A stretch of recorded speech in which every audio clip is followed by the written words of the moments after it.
Welcome back to our channel. Today we're going to teach you how to delete your TikTok account. Let's get started. Click the TikTok app, which I have right there. Great. Okay, so now I'm in my TikTok, but I'm going to click my profile right down in the corner.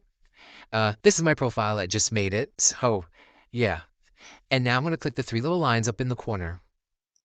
Then I'm going to click Settings and Privacy. Go on. Click it. And then I'm going to click Account. Then I'm going to click Deactivate or Delete Account.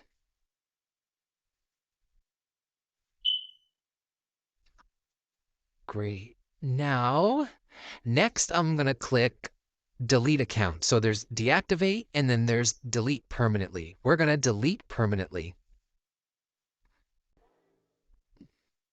Nice job.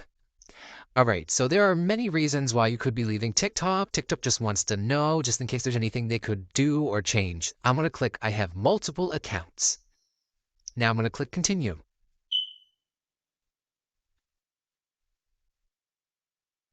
Or you can click Skip. But, feedback is good. So this is, you can download your TikTok data right to your file, but I'm going to click the tick and then I'm going to click Continue.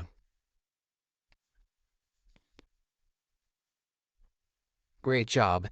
Now, it's letting you know that your account is good for 30 days once it's deleted, but after 30 days, your account will be gone. So in those 30 days, you can sign back in at any time you want, but after the 30, it's gone. Let's click Continue. And then you're going to put in your password, but I'm not going to delete my account, but you put in your password and you press Delete Account, and then it's gone for 30 days, and then it's gone permanently. So please make sure that you really want to get rid of your TikTok before you do this, or remember the 30 days. If this video helped you in any way, please like and subscribe, and I will see you next time. Bye.